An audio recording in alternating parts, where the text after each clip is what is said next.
too much to No, ask. you can't, honey. We wish, honestly. If only, honest to God, if only. As a black woman in the UK, advocating for yourself is a daily task. So now when you're doing it with the company and we're talking money, that daily task of continually advocating yourself, Must now be bringing taxing. it to work, is tiring. So I feel like now when I have management, that advocation is done on my behalf. I feel like we're now on the hot seat. Yes. Quick fire, they said. Real fire. What's your name and what kind of content do you create? Okay, my name is Stephanie Nganga. I am a digital content creator, a storyteller, an event host, a cat mom, and the host of the SNS. Yes, you are. What type of content I create? Wow, I feel like I create bits and bobs of almost everything. Yeah. I started by creating makeup. I was a niche makeup content creator. Then I slowly transitioned into style and lifestyle. And now I do the SNS, which really is everything creativity and entertainment in between. So that's why I say it's like a bits and bobs, tips and tots. Multifaceted. Oh, girl. Yeah, she's got her fingers in every pot. I love that. What is your name and what type of content do you create? My name is Rebekah Nkirote and I am a modest fashion and lifestyle content creator. So basically mostly fashion. Yeah. I dabble nowadays more in some like vlogs and showing bits and bobs of my life, but it's mostly fashion focused, yeah, for sure. And she eats. Yeah, Let the record show she eats. I appreciate it. So let me ask you, what led you to start creating and what has been your experience so far? So I started creating content like, such a long time ago, like 2016, 2017, just out of high school. And I was like trying to find my footing with modest fashion. So I was shooting because I was like, I just want to share my outfits. And I was taking a gap year. Yeah. Didn't travel or go to Bali. I just stayed at home. One job, Becky. I had one one job. stereotype to do, and I did do it. But no, I stayed at home. I was just shooting pictures of my outfits. And I was like, as I grew more confident in like modest fashion, I started sharing it. So that led me to continue sharing my outfits because I saw people like, oh, I never know I could style like a skirt like this. Like I didn't know I could do this with this outfit. Or I feel restricted sometimes like by like some of my, it could be religious, it could be just your own lifestyle. A lot of people feel restricted sometimes with modest fashion. So I think sometimes seeing my content, they're like, oh, okay, I can switch up. I don't have to, just be wearing a denim skirt and that's it. Like there's more to it, she says, wearing a denim skirt. But yeah, that's what led me to start creating. It was sharing modest fashion. And so far it's been very rewarding. Yeah. Very tiring. But yeah, it's been really good so far because I feel like I've learned a lot about myself outside of just being a creator. So yeah, it's been really good so far. How about you? Okay. What made you start creating? It was a cold, anyway, I'm joking. Get into it. 2019, I think I started to deeply fall in love with makeup.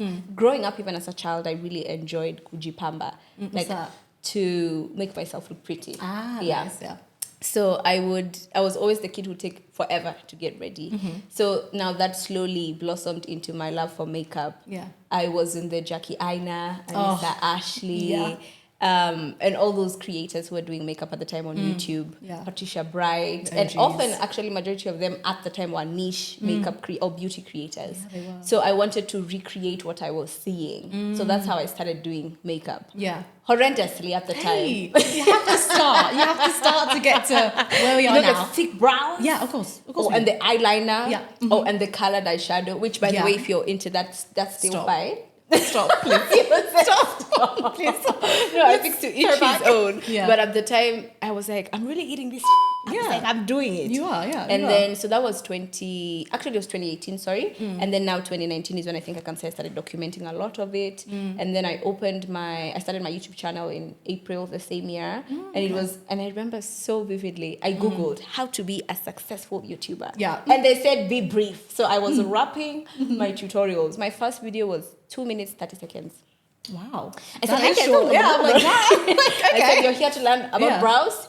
That's all you get. But I feel like then you're like ahead of the curve of short form content then.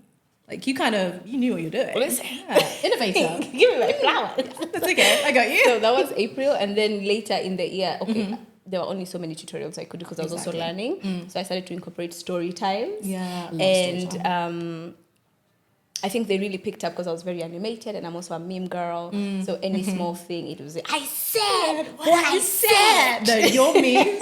I remember, I don't know if it was like last year. Yeah. You used to do like story recaps Yeah. and you'd have the memes hollering. I have a whole folder. No, I'm sure you do. I'm sure you do because your archive, outstanding, honestly. It's amazing. Yeah. So I transitioned into doing the YouTube story times, and then I fully transitioned into vlogs. Yeah. And I did that for a while until 2022. And it started becoming monotonous because at the time I was still a student and there was only so much my life was about. Not to say that I was a boring individual, but I feel like it felt boring. I was no longer feeling inspired creatively to shoot the vlogs. So I'm like, okay, come with me again to get my nails done. Let's go to school. Let's go. So I took a pause, or more so of a break. And it was also because at the time I graduated. I did journalism with a concentration in broadcast. Makes sense. And thank you. And I knew I did not want to practice my degree conventionally. Yeah. So throughout 2022, I was just like, what are we going to do? What are we going to do? So now we came back in 2023, March. Yeah. I started shooting SNS in February. And then I rolled it out in March. Wow. So yeah. Amazing. My experience is Jonathan Bailey, Bridgerton. When he tells Kate Sharma, you are the object of my desire and the bane of my existence. I with that. That's been my experience with content so far. Yeah. It's the thing that brings me immense joy and satisfaction and fulfillment. I'm at my happiest. Yeah. But I'm also at the bottom barrel crates of hell. Yeah. Yeah. So it's a mix of both, but I wouldn't I don't regret it. Yeah. I love it. I get that though. I feel like when you do something that you love, there is going to be aspects of it you're like, why am I still doing this? What was the reason? Like, why am I still here? It was all a lie. You know the placard for it was all a lie. She lied. Yeah. They lied and they said it would be easy. It's not. So I feel that's definitely true. Like there's high contrast. Like you're saying, there's a big juxtaposition. Listen. I said vocabulary. Yes. It's a big juxtaposition being a content creator because you love it, but it can really drain you sometimes. Yeah. It can suck the living breath out of you. Yes. Okay. Real. Quick fire round. Okay. Shall I ask you? Okay. You ready? No. So, not at all. So, off the top of your head, what is your favorite brand collaboration? And in a few words, why? I'm gonna be like, who paid me first? Who paid me big bags? I think I don't know if I have one particular favorite. I have different favorites. Yeah. It's like asking me to pick a favorite child. I hear that. Off the top of my head, I would think I really enjoy creating and working with Smirnoff. I feel like the brand came at a point in time when I genuinely felt like, what am I doing? Jehovah Jireh. And it was something I was wondering. I was questioning my place or my footing. I was like, am I not, brands not seeing like the value that I can bring to the table, leave alone the table itself. Yeah. So when I started working with them, it was like an affirmation. It's like, hey, we see what you're doing. Yeah. And then they were also the first brand to want to work with and on the SNS because it was still like a child, a labor of love. So immediately when they reached out, I said, oh my God, one thing about me, he don't play. So that's, I think, in terms of believing in me, even as a creator and guiding and holding my hand, I'm grateful to them. Okay. I've also really enjoyed creating for Dairyland. I think when it comes to my... Oh, thank you. When it comes to... It's one of those campaigns I've worked on that I'm like, nakwanga, I'm creative busy. Like, I'm actually creative. Yeah. And I think often I don't tell myself or it doesn't reflect in myself as much as people would affirm me, and I'm grateful for that. But sometimes it just doesn't feel like it. You know, it's like if I said, Becky, you look so good, and in your mind you're like, this outfit was just like solid for, but okay. Exactly. So I think that was one of the campaigns that I feel like creatively I really pushed my boundaries or my borders. Yeah. Interesting. So would you say with your recent brand collaborations, do you prefer creative freedom or a big budget? Can I have both? Is that too much to No, ask? you can't, honey. We wish, honestly. If only. Honest to God, if only. But yeah, creative freedom or big budget? I feel like we're now on the hot seat. Yes. Quick fire, they said. Real fire. I don't know. I think it would depend on the day. Okay. I mean, creative freedom is a big thing for me because I would hope and trust that if you want to partner with Stephanie Nganga, then you trust in Stephanie Nganga. Yeah. But in the same breath, baby, we have bills to pay. Big bills. And we have dreams to accomplish. We have places to go. No one else is doing people it. It's to just me. pay. And I'm just Exactly. like, oh. Yeah. So if I really had to choose, as of my, I don't want to say my current situation. I don't want to give too much. But I think it's those ones for the dreams that I have require big budgets. Yeah. So I would hope that in some ways they allow me to practice some creative freedom. Okay. So, But I'm going to need the money. so big budget. Big budget. Yeah, I get that. Same. Because creative freedom is not going to pay the bills. No, unfortunately. Thank you. That's so true because we love the freedom, but also Yeah. like let's be real. Like this is a technically let's call it a 9 to 5. Like it's all well and good to have that creative juice flowing, but at the end of the day, I need to clock in, clock out, and pay my bills. Exactly. Because these cameras aren't free. These phones aren't free. Yeah. So yeah. Nothing is free. Yeah, nothing's free in this world. Yeah. If you had to pick one outcome in a collaboration, would you choose a tight turnaround or delayed payment? I think off the top of my head, I would say tight turnaround. I will come up with the idea. I'm a stand on business. As that's you for should. sure. As you should. P for pressure. So I would rather a tight turnaround because there is nothing as frustrating, as excruciatingly annoying, as peace robbing than a delayed payment. Yeah. Woo! No, I was literally having this conversation yesterday. I was like, where's the money, guys? Because the content was made. But Yeah. where's the payment? And I think often as creators or even just freelancers, Yeah. immediately someone says, hi, Becky, we have this campaign. We're going to pay you, let's say, £5,000. You're like, Becky oh, is like, great. This £5,000, I'm going to do Yeah. X, Y, and Z. Exactly. I've already put it into different categories. Like, I'm ready to go. But then now I've done my content. And now the things I planned for are waiting on your payment. So it's definitely a tricky situation to be in. And especially for me, because now I'm grateful I have expanded into having people help me, like a team. The team have families, people, or even just their lives to tend to. Exactly. So by you delaying my payment, you are delaying X, Y, and Z's payment as And well. their payments aren't delayed. The people that are giving you the job, they're getting their paycheck every 30 days. Yeah. Interesting. Very interesting. Very interesting indeed that they have that. So what's been your favorite brand collaboration? Funny you asked me, Stephanie.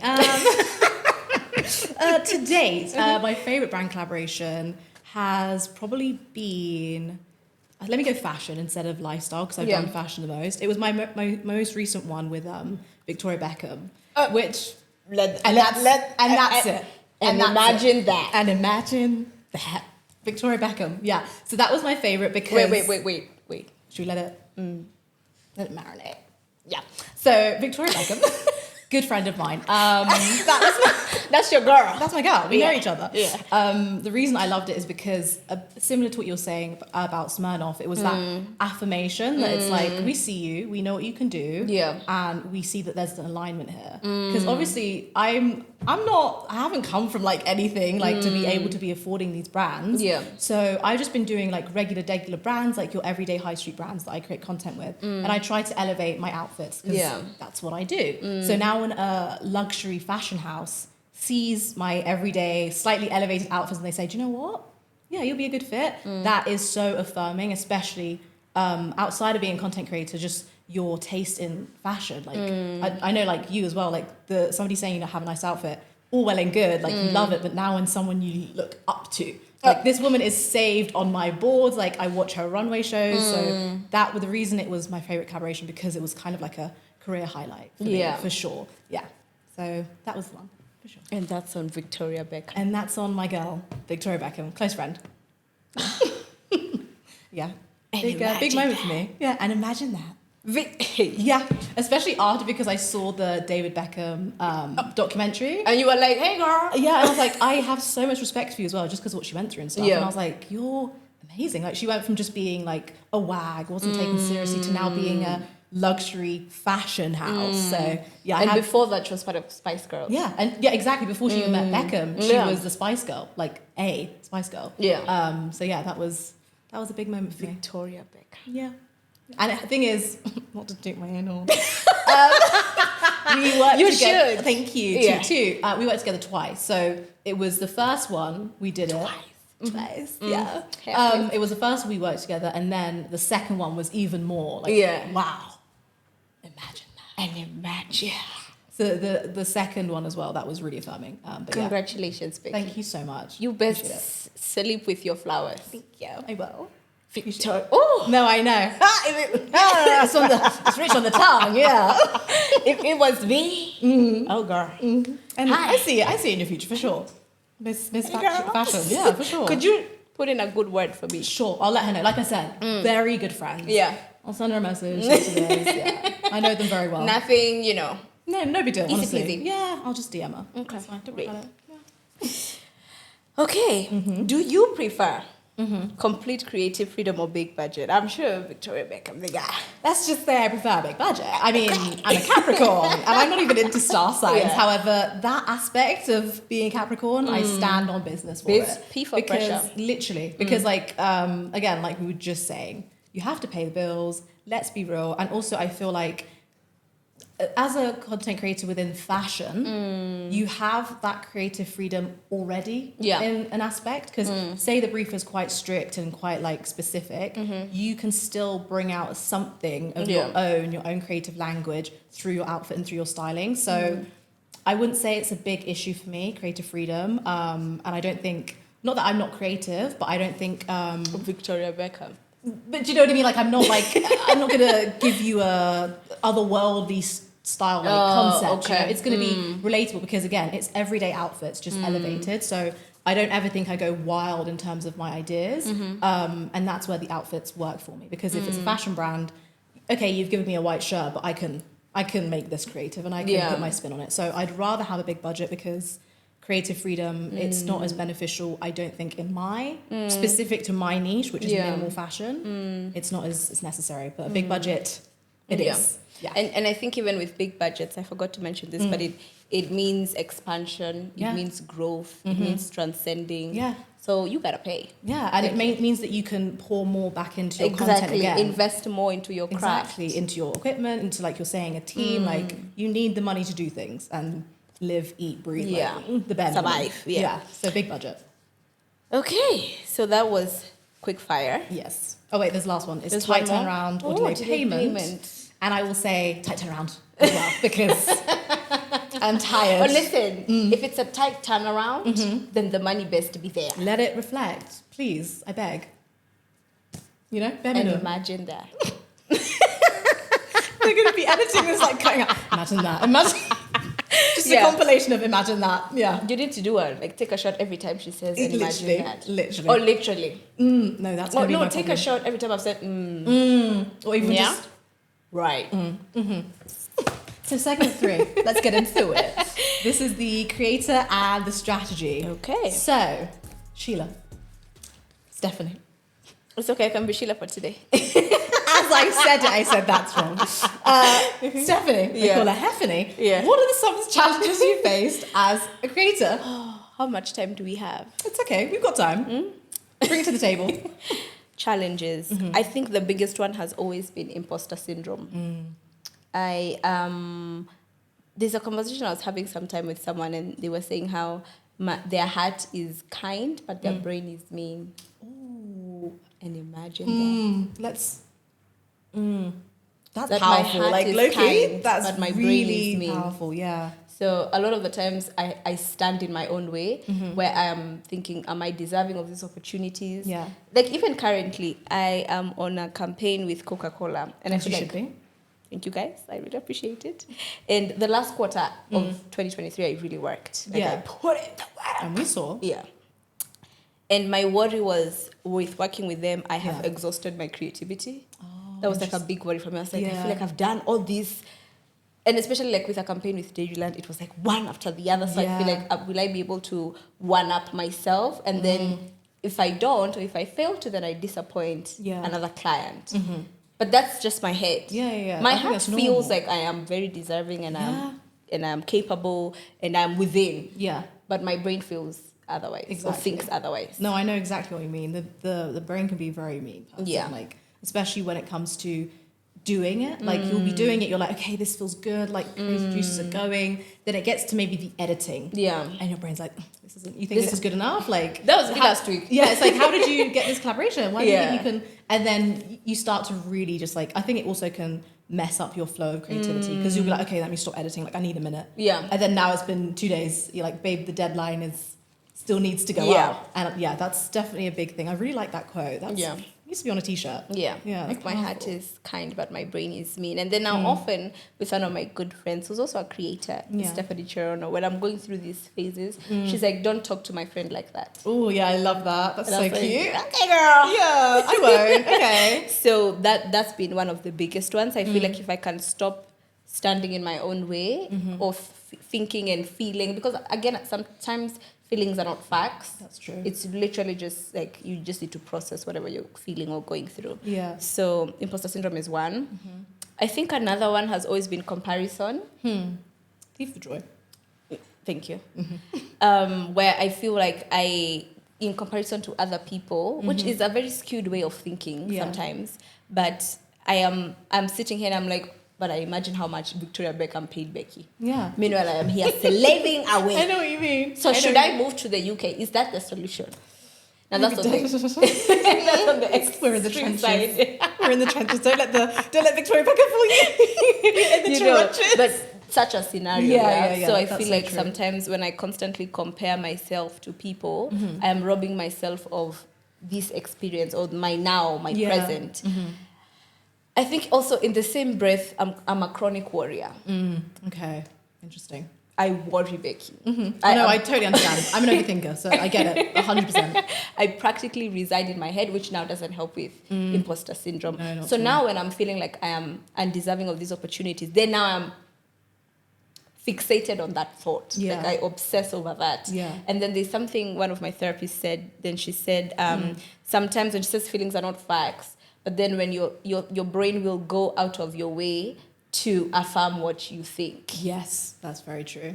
And then now, my challenges are always interconnected. And then I think the biggest one, another one, would be financial freedom, stability, and security.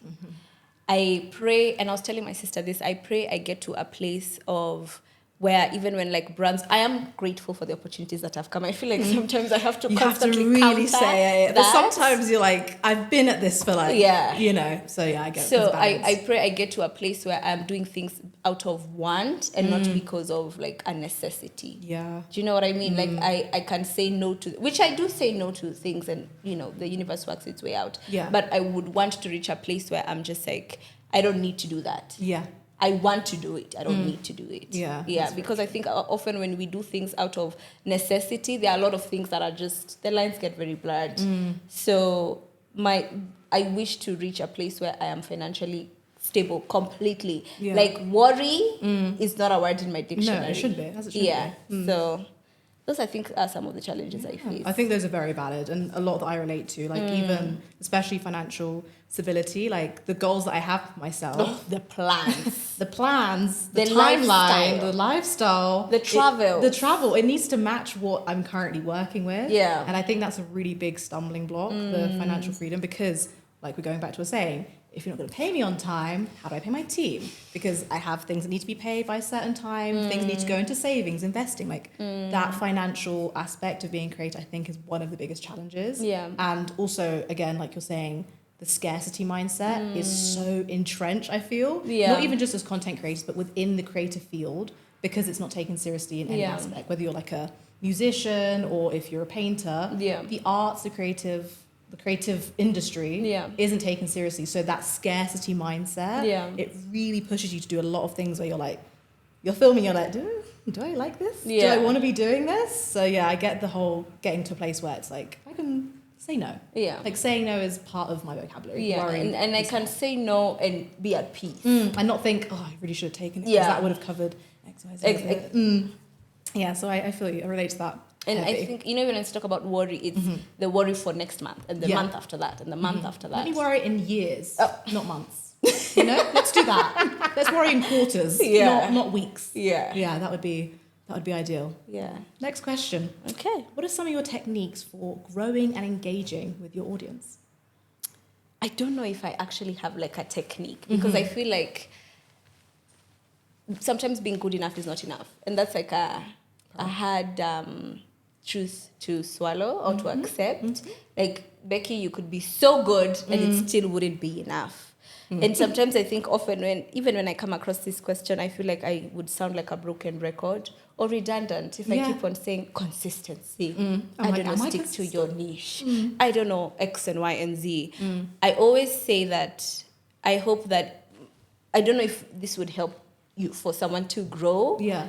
I would hope it does, but I hope you continue to create, you continue to enjoy creating. There's a quote that I like to say and live by, and I reiterate it a lot, that the desire to create is one of the deepest yearnings of the human soul. Yes. I hope you continue creating because you actually enjoy creating. And then in turn, your people will find you. Yeah. Because I don't want to sit here and say be consistent and do X and Y and Z, because I feel like we have said that.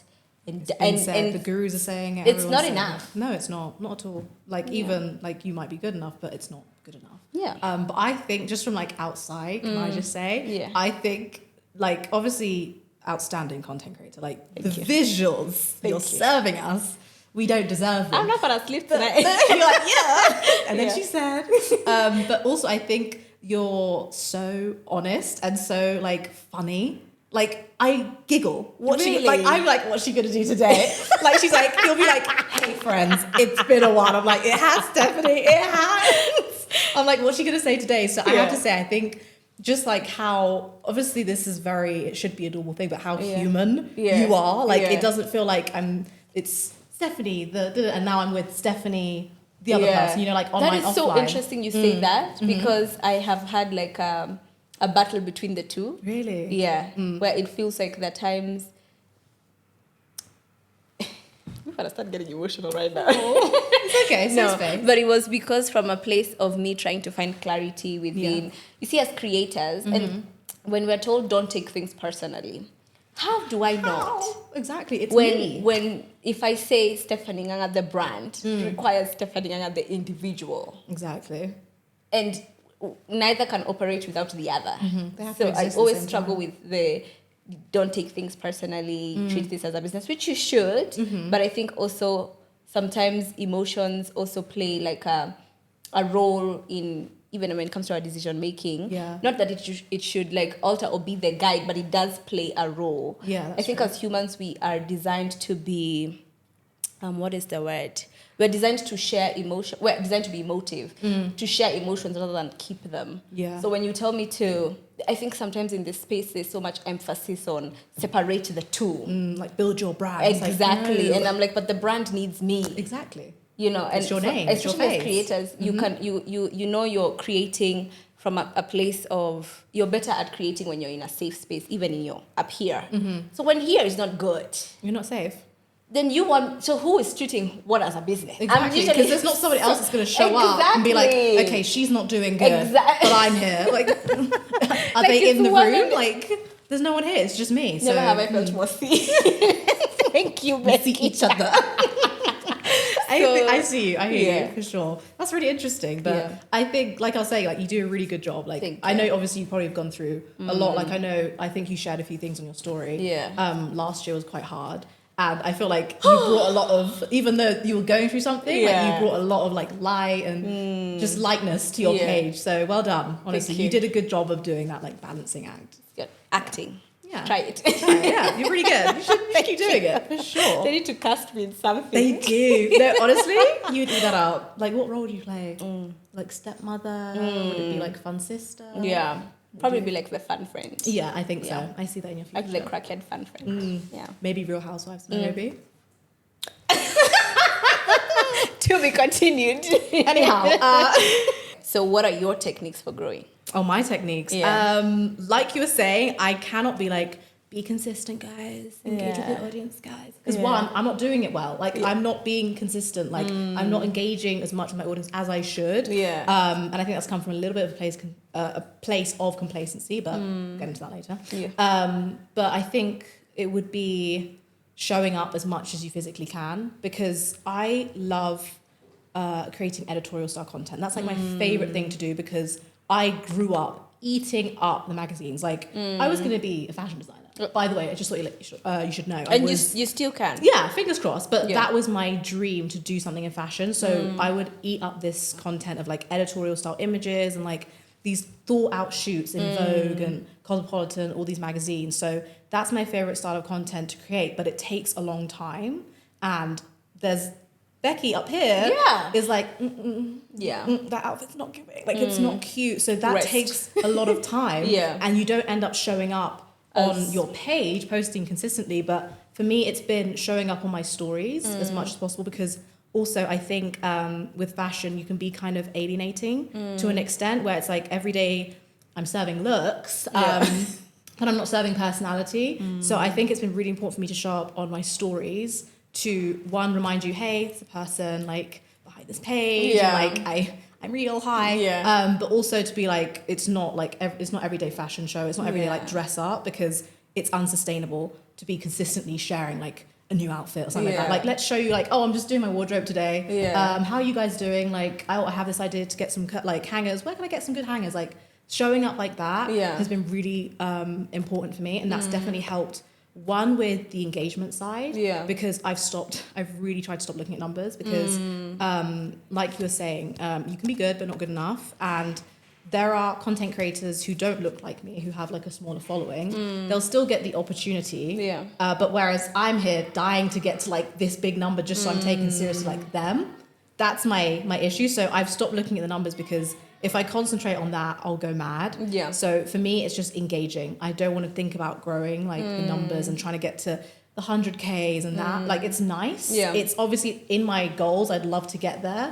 But for now, it's about cultivating my community, trying to remind them and like not alienate them, remind them, that I'm here, like we're here for each other. Let's chat, let's DM. So that's been my technique, I'd say, is like showing up, engaging as much as I can in my comments. But I won't say like, be consistent, because I know it works, but I'm not gonna lie. I'm not as consistent as I should be. So that's like a round trip whistle stop tour of what I do, basically. So keep creating. Just keep creating in like whatever way you can. Like stories are different. Like some people like stories, some people like a grid post, some people like a reel. Show up whenever you can, I think. In the capacities that you can. I like that. Let's bring that back, because I think with the rise of TikTok, I love it, honestly. One of my favorite apps, but with that, there's become such a quantity over quality aspect with content creation. Even when you're talking to agencies, when you're talking to, like when I talk to my managers, when you're talking to brands, it's like an increase in deliverables. Yeah, it's like, I'm only one person. Like, it's me, myself, and I I can't deliver at that rate. So I think for me, that's been like a big issue, like trying to keep my quality, but also be consistent and keep showing up. So that's the current issues. Wow. So I think that ties in as well to one of my challenges as a creator. Okay. What is your creative process when receiving a brief, and working with a brand? I love listening to people's creative. No, me too. That's why I'm excited about this one. So I love a mood board. One thing about me, I'm gonna mood board. She's a Canva, Pinterest. I'm a Pinterest girly to my core. So I love mood boarding. Also, because I did architecture at school, so we did a lot of mood boarding for every aspect of a project. So that really became a way for me to work through creativity. Mood boarding. I start with a mood board. After I've got a mood board, then I'd maybe start writing out like each shot. And then obviously you send that for approval. But for me, it's always, I start with a mood board. I then kind of digest it and then try to pull away aspects that I want to use. And then I try to kind of really narrow it down to like points if it's in a video, or shots if it's for photos. But it's mostly, I'm very visual. I need to see something before I can conceptualize it. Wow, I'm the opposite. Interesting. I conceptualize first. Okay. Then I now see the visual. Okay. I think my creative... I made a vision board with my friends just the other day. And my vision board felt like it was all over the place. And that is literally how my mind works. It is all over the place. It is not neat. It is not organized. There is... an interesting wave of chaos. As it should be. It's fine. You're so creative. if you give me a brief, my mind is usually just running scattered. Yeah. It's like, you know, when a farmer just throws seeds. And it's everywhere. Like, let's see who's going to catch what. Literally. So it's usually like literally scattered thoughts everywhere. Yeah. And then in some ways, sometimes I feel like they just come to me and in the most randomest of places. Yeah. I've heard that from a lot of creators though. In church? Yeah. Girl. Thank you so much for making this a safe space, because I have had my best ideas in church. I'm like, let me note down what you just said, but let me just put a little arrow here. Be like Jeremiah 5:1, 2 TikToks. Babe, listen. Oh, yeah, Never have you felt more seen. I feel so seen. Oh, thank you so much. I would literally be in mass and the priest is there saying, you know, when it comes to the body and blood, I said, wait a damn minute. And there are times I completely zone out. No, that's and so my real. staunch Catholic mother is like, hey, you open listening? your eyes. And I'm like, That's so I'm real. like, don't disrupt this thought. Yeah, I'm in a creative process right now. A lot of my ideas have the Dairyland idea. I was in church. Yeah, that's I okay. was in church. It You were was something, meditating. epiphany of...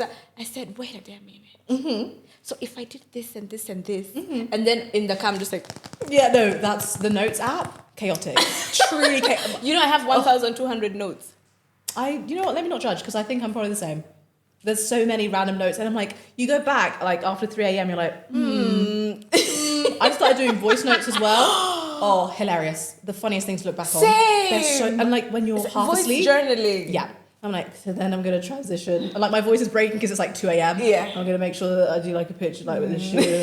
And like, it's in between. But some of the I feel best. like we're the same person in different bodies. I love that for us. So yeah, I don't know if I can say I have a linear creative process. It's all over the place. So my ideas will come to me in church when I'm sitting on the toilet. Yeah. Powerful. It's a throne.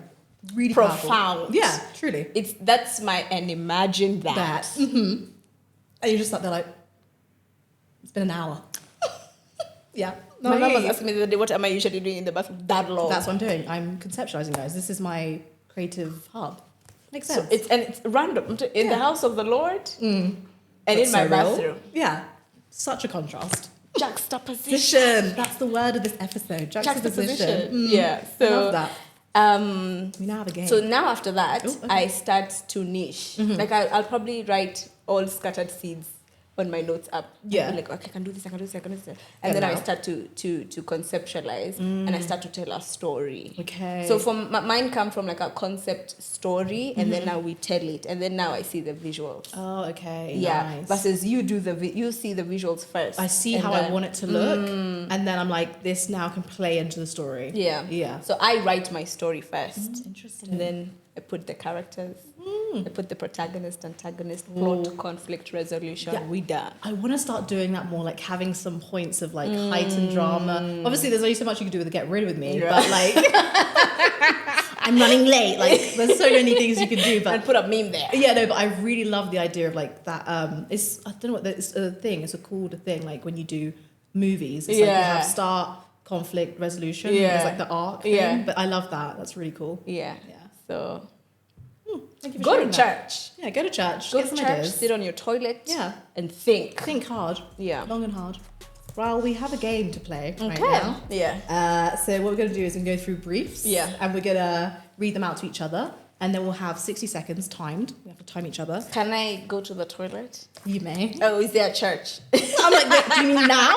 I'm joking. I'm like, we have time. So we have 60 seconds. Yeah. And we're going to go through like, you'll see it on the cards, basically from concept to execution in 60 seconds. Yeah. And there'll be a bonus question at the end. I mean, I already did this one. Talk us through your creative process from concept to execution on this brief. Car/ride sharing. Yes.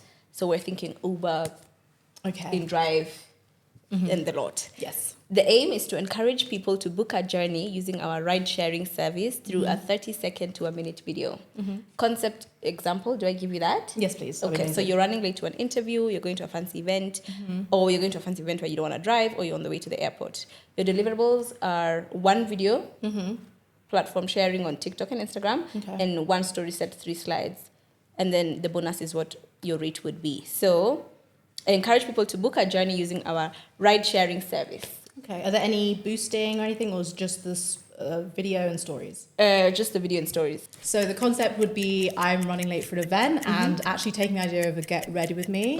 The conflict would now be that I'm running late and I've got like 5 minutes to get ready. I don't have a ride. I'm in a different city. And I'm talking to the camera being like, oh, and I'm going to this event. This is my outfit. Oh my goodness, like the time's running out. How am I going to get here? It's my first time in the city. And I get out my phone. I'm like, oh, book. It comes and I continue just getting ready. And I'm like, I've even got 5 more minutes left to spare. Yeah. Run downstairs, get an Uber. That would be the video. Yeah. Now the story set, I'd like it to be interactive. Yeah. So I would kind of do a question to my audience. Yeah. What's the biggest thing that stresses you out when you're getting ready? And like a list of things. Is it is it going to be you getting there on time? Is it not having any transport? And like, is it makeup not being done? Yeah. They answer and I'm like, well, all those things can be solved when you book with da-da-da. And I show the process in the last 2 slides. Wow. Because I was taking I took inspiration from that conflict thing you said. Yeah. See, this is why these conversations are important. Because I never have done like a get ready with me where I'm like talking about what I'm doing. Yeah, so that was really interesting. Becky is ready. I'm ready. You got me my check. Q2. I'll see you then. But yeah, and then the bonus. It was, what would your rate be? So Okay. for the video, that would be cross-posted on Okay. TikTok and Instagram, and then the story set for 3 slides. Okay, so I'm going to go, if I do the video for TikTok and Instagram, I'm assuming one of the platforms is going to be one that they want to be on more. So they have priorities. So maybe they want TikTok instead of Instagram. Yeah. I feel like this video would do better on TikTok because that kind of like rush getting ready with me thing is very TikTok like native. So I do the TikTok video, that's fine. I'd go for a range of around £2,000, I think is a good range because I've grown my following now on there. So that would be the video just for TikTok. Now, if it was Instagram, I have a smaller community there, but I've built it for a longer time and I feel like they're more engaged. However, if this is just an introductory campaign, I'm assuming because there's not been any other like indication it's something long term, I would give them the Instagram as a bonus. But I wouldn't, it would be TikTok, the main ad, and then it's just kind of reposted on Instagram. So I have a flat fee of like 2,000 just for the TikTok. Now for the story sets, let's say it's 200 for each story frame, that's 246, so it'd be 2,600 would be the rate I would look for. But now what you'd have to do is also factor in that I have an agency and they take 20%. So now actually the figure would be 2,600 after my brand has taken. So it needs to be a higher fee. So it'd be closer to the the 3,000. The 3,000 mark, yeah. So if this is an introductory campaign, for example, if it is a car sharing app, you know they have big budget and they have very seasonal moments they can tap into alongside the everyday. So we're seeing a potential for it to be something that's long term. And hopefully the people will engage with that video so we can go long term. So yeah, I'd say let's go around the 2.6 mark for everything. And they are getting an Instagram for free because let's say it's intro. So I'd base those beginning rates. Yeah. My heart is pounding out of my chest. I didn't hear what you said for the first like 10 You're like, oh yeah, seconds. that's really cool. Can we get to my piece? Love it for you. I'm just like, Jesus. So yeah, do you want me to, I'll read it out for you, okay? So you're going to tell me your creative process from concept to execution on one of these briefs in 60 seconds. Oh, so, shit. It's for luxury skincare. It is as it should be. You're a luxurious girly, okay? It's a vegan skincare brand, and they're launching their luxury natural gift sets, and they want you to share the message of sharing, being closer to a loved one, being closer to yourself, or the spaces around you, and they want you to show that in a creative way. Now, the video cannot be longer than 30 seconds. So that's the first, specific thing. And then content example would be maybe a surprise gift for your favorite person, or if you want to make it about yourself, it would be a self-care ritual in the bathroom. And the deliverables are one video with 60 days boosting on TikTok and Instagram. And then we'll do the bonus, what your rate would be for this after we do the time thing. Because it's a luxury and there's emphasis on sharing, and sharing is caring. and because I want the best for the people around me, I would probably do a box with me. Often we do an unboxing, but I want you to box this gift. And it'll probably be featured around Mother's Day because I want the best for my mom. And then I would give it to her. Actually, the video would, so the concept would be me boxing it, and then actually it would be her receiving it, and then we do like a and then now we do the boxing. So that would be the video, and then it would now end with her reaction. Nice. Yeah. I like that. Okay, you got 20 seconds left. Do you think you can answer what your rate would be for this? My rate for that video, it's a luxury brand. Yeah. What's their budget? I think there's a question in our next segment, of course, about what's the word? Planning, negotiating.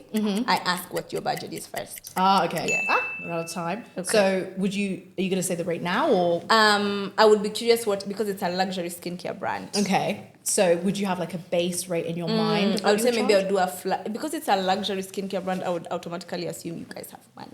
Because also from the value of the package itself, leave alone me boxing it and doing whatnot. More often than not, most luxury skincare is expensive. Like one cleanser will set you back even up to the 15Ks and going up. Yeah. Then plus, so I would look at that, and then I would look at what is the time. What is the turnaround time? Like, do you need this video like yesterday, or do I need to take my time? Yeah. And then are you setting down a deposit? Interesting. Yeah. Okay.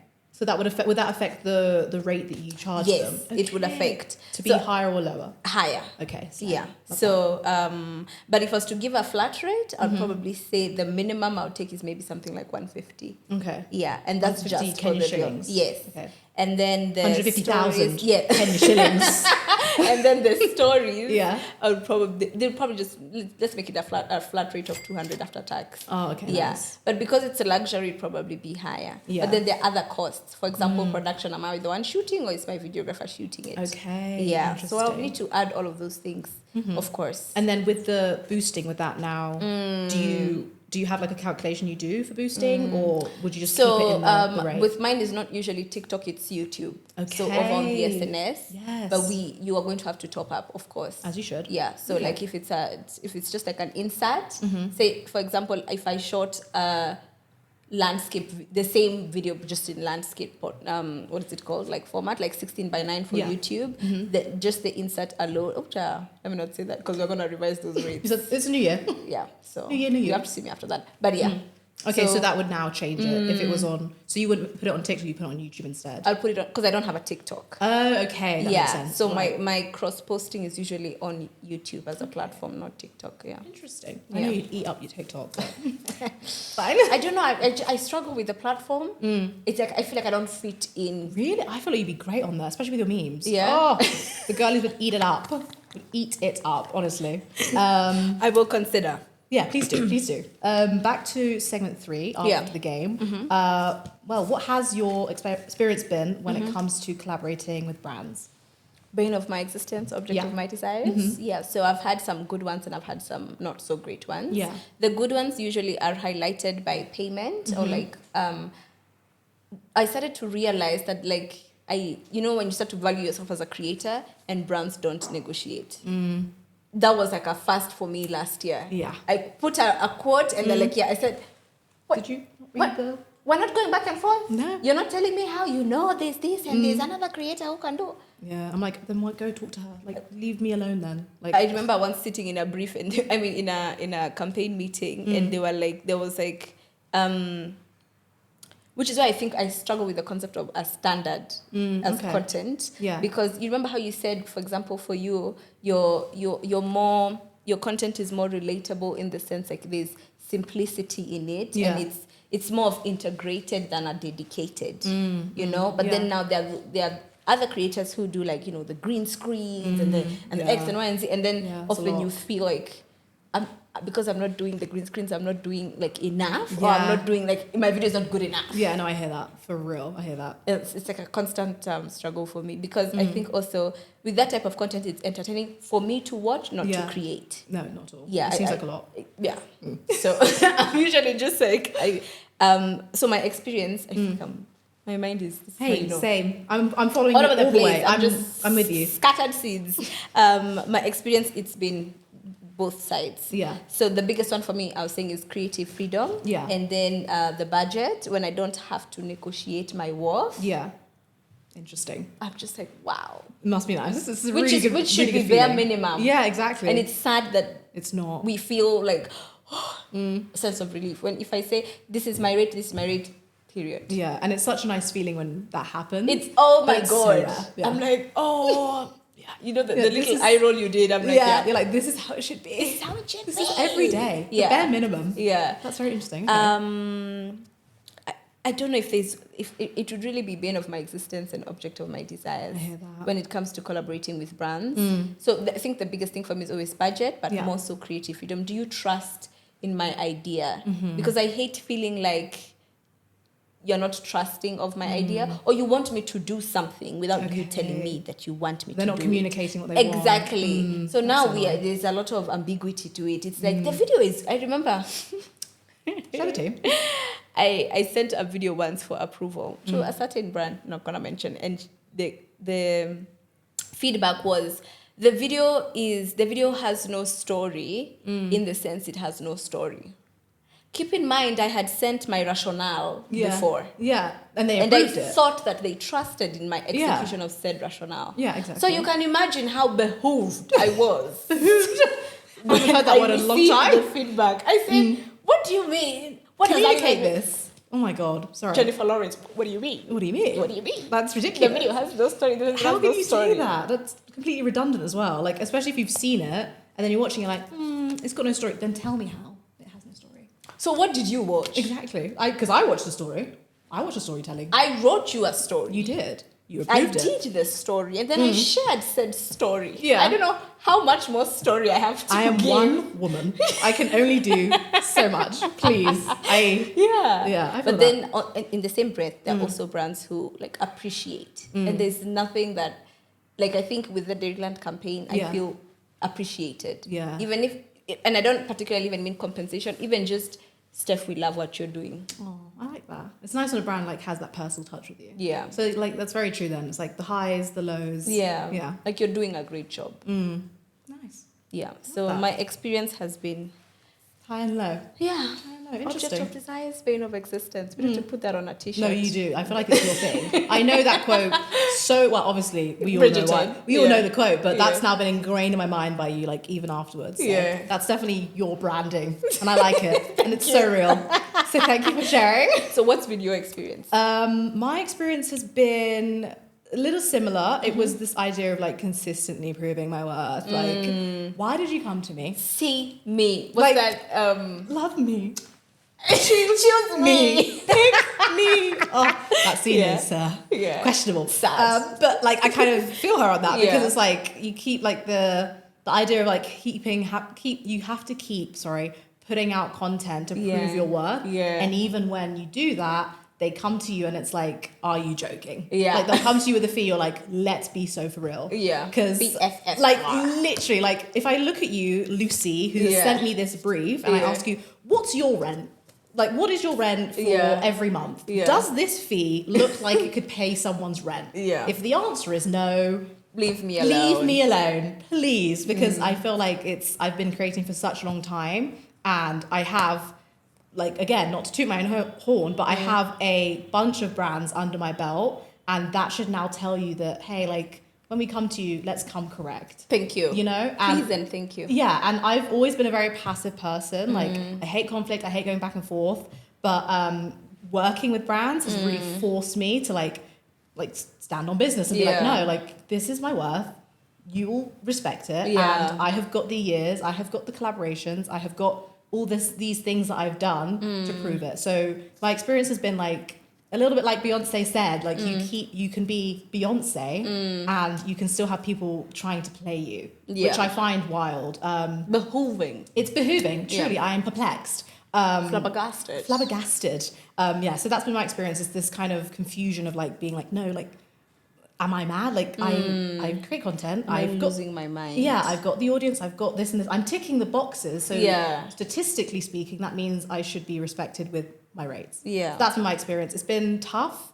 But like we were saying, when someone like a VB, as I call her, comes around, you're like, this is somebody who respects me. Stamp. Yeah, and I'm going to keep working with you. And I respect you as a brand because you came with the same respect for me. Because some brands I'll never work with you again because you disrespected me so much. Yeah, respectfully, we'll never work together ever again. So that's been my experience. Yeah. So I wanted to ask you, are you with management or are you independent? I am an independent creator. Okay, amazing. To mean that I am not particularly under like a talent management agency. Yeah. Okay, interesting. How did you find that? Silence.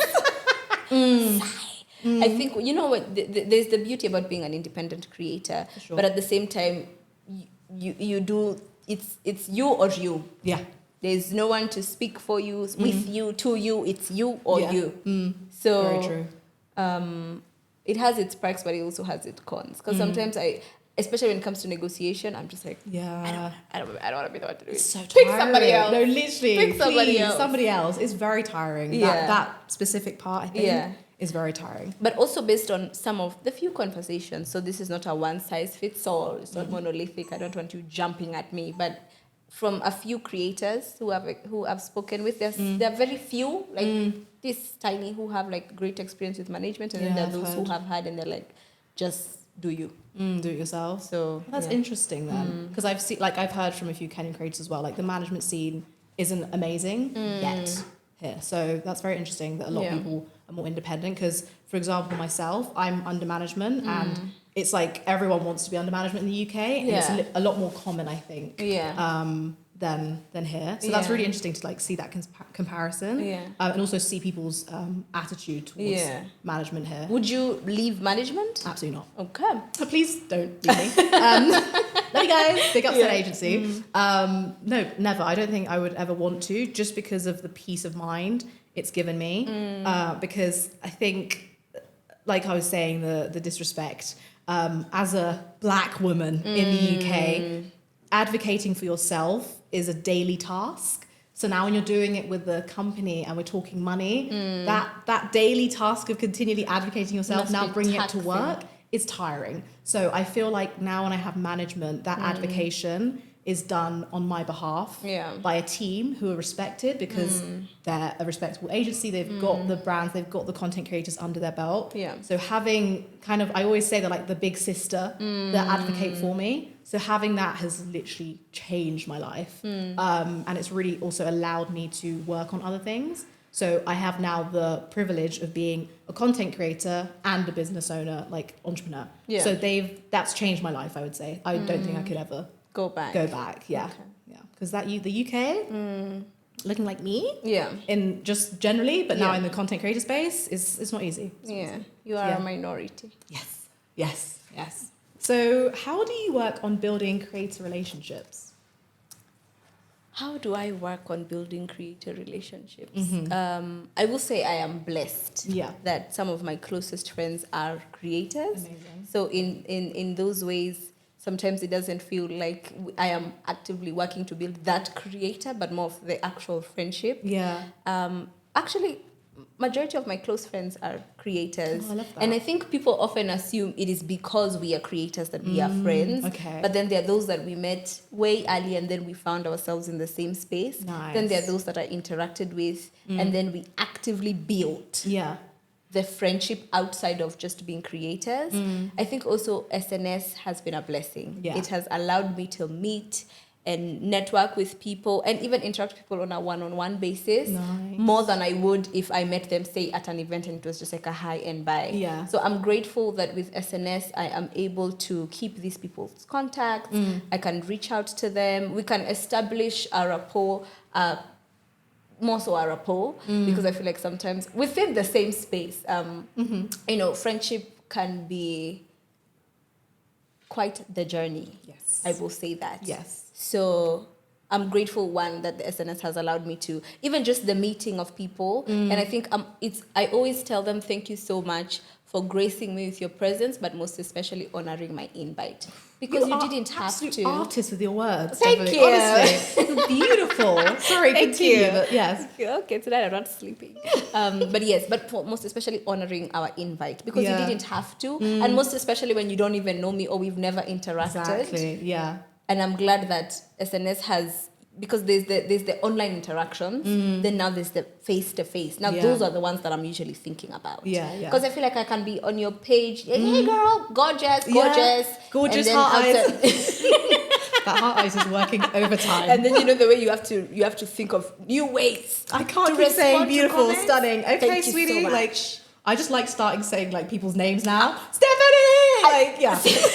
You didn't have to do that to them. Never have I felt more seen. Yeah. I'd be saying, thank you, Becky. Yeah. I appreciate it, Tati. Yeah. No. I said your name. Yeah, you have to. Because I don't know what else to say. The loves, the sweeties, We're done. The honeys, the lovelies. The crying emoji is so tired of me. Tired. Like the If that there's one. an emoji that could exit my phone, It's that one. it is being overworked and underpaid. No, honestly, that is me with the heart eyes. I'm like, stunning hun, like, babe, stop calling people hun. It's not 2018, please. So I feel you on that. But yeah. So I'm grateful that in those ways that they have honored my invite, I'm able to interact with them. And I'll tell you this, I think it also made me, with the SNS especially, I feel like I'm just shamelessly black. No, as you should. Go ahead. I now see them as individuals. There is something humanizing about them sitting with me like this, and I'm like, they could be talking. And there are times I zone out, not because I'm not listening, but I'm just You're taking it in. I'm processing. Taking the person in. Yeah. Yeah. Like I'm taking the person in, and I'm like, you really are just a girl. You're just a girl. And you're just a guy. Literally, you're just here. You're just here. Because I think sometimes with, social media, we put people on pedestals and then we don't humanize them. Like we think of them as brands and not actual people. So then anytime I watch them or I sit with them, and I'm just like, you really are just that. Yeah, and you hear so much more from them because they're not kind of being, they're not in that little 69 and they're not like just saying the thing they need to say for the day, like, or the caption. You're really seeing and hearing like them. I'm interacting with the person and not the brand. Exactly, yeah. So when it comes to building creator relationships, I think I let it be natural. I don't want to feel like I'm forcing things. I don't want to assume my place in people's lives. And I don't assume I'm special in anyone's life. Or at least especially if I'm meeting you for the first time. I don't mean like after this, Becky's going to be like, yeah, girl, what was your dilemma? I am here to save you. Yeah. No, I don't expect that. Like, and I don't even need them to. Exactly, yeah. So I think I'm just letting it be natural. I realize there are people who, our conversations flow easier than others. There are others that I have to feel like I'm actively thinking about, okay, she's going to say this and then I'm going to be like, so tell me about you. And no, I hear that. That's so true. You're like, and what do I say to that last point she made? Like when someone let's say, a newsroom. Yeah. And the producer is talking to you and you're like, except where's the newsroom? Where is it? Where are they? Right here. Yeah. Multifaceted. So I let it be natural. And I'm open to also meeting people. Yeah. I think there are times, even as creators, or even just as individuals, you hear someone saying, Ati, I've made enough friends. I don't need new friends. No. And I'm like, this, especially late last year, because I met so many people, I said I'm open to meeting new people and seeing where that goes. And we don't have to be best of friends. Yeah. And I don't have to have so many, I don't even need expectations or have to have expectations. So I just have a natural progression, like an ebb and flow. Ebb and flow. I like that because I think also when it comes to building relationships, like you're saying, you don't want to just be in that person's life. Like I think when you're online, you assume that, well, I think a lot of people assume like we're going to be like this. And also I think I was saying this as well, like I feel like especially when it's females, there's this expectation, we're sisters. No, let's take it slow. Yeah, and like I think it's great when you get to that point where you feel like that. But like before we get to the song, like let's, just as the way we have a normal friendship outside of social media, let's work on it slowly but surely. So that's very, very interesting. Yeah, it's very weird, like feeling like you know someone, but then now going back to like basics and getting to know them again. Because you see, when you feel like you already know someone, and even when you start to get to know them, often you're getting to know them from a place of bias, because you know what they want you to know. Yeah, exactly. Selective knowing, yeah, for sure. And imagine that. Imagine that. And you? How is building creative relationships, and especially across the pond. Across the pond in the UK. Yeah. For me, it's been, I like to think I'm a introvert, extrovert. Ambivert. Ambivert, thank you. I think I'm a bit of both. And also when it comes to me, I have a very low social battery. Okay. So I'm very selective with how much energy I pour into people and situations. Yeah. So for me, I've been very like slow and selective with building creative relationships. Yeah. But it's been very organic. It's been like a DM, like, hey, by the way, I'm going to be in London for this event. I've seen you like post with this brand before. Have they invited you to the event? Like, and if not, do you want to be my +1? Like that's, I think, how a lot of my things have come together. Yeah. And also it's been just like kind of that, I know I said let's not call ourselves sisters, but that sisterhood of You literally I'm said like, that. we can say things that don't make sense. Yeah. But like that sisterhood of helping, more actually the community of being creators, I'd say. Yeah. Of like being like, hey, I'm in London, I need somebody to help me shoot. Do you have like an hour because I know you live here and like that kind of thing where it's like let's help each other out. Yeah. Because one, if we like each other's content, that means that when we're now creating together, we know each other's standards. Yeah. So I've had a few relationship builds from that, like shoot days. And then some have just been organic. Yeah. Like I met Tati very organically because we were actually already intertwined in terms of like our families knew each other. So then that led into a really nice friendship. And like now we do a lot of things together. We work together on things. And that's been a really beautiful relationship to like be a part of. And but that's been like probably my most like natural relationship that I've built because we were already, like you were saying, some of your friends you already knew, we were already somewhat intertwined. But for ones that I've started building in my like 20s, it's definitely been like, hey, let's work together. Then we go for coffee, then we chat. And from there, I can really understand you and like how you think and know, let's just keep this shoot days. Let's do that, you know?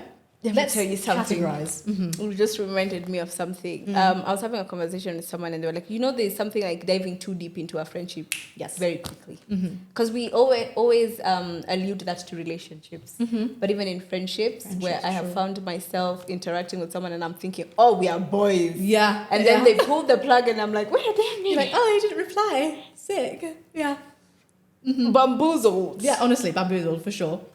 And you feel a type of way like, oh, maybe I was too much. But the way you talk to me made me feel like, do you know something I don't? Yeah. And you're like, something's wrong with me. Am I the drama? Am I the problem? Am I the drama? But that's what I'm saying. Like, you really have to categorize your friendships, like especially in the early days. And I think because we really forget people are actually very complex. Because you might have a coffee with someone, it goes really well, but you don't understand that like now they're done interacting with you for another like week. Not because they hate you, not because they didn't enjoy your company, but they need to recharge. Because I'm a bit like that. Like I need to recharge after like I've hung out with someone, not because of them making me feel a type of way, not because I didn't like them. Question. Do you communicate that? I do. I do communicate. Like I'll be like, I had a really good time. Like I can't wait for us to meet up again. Let me know when you're next free.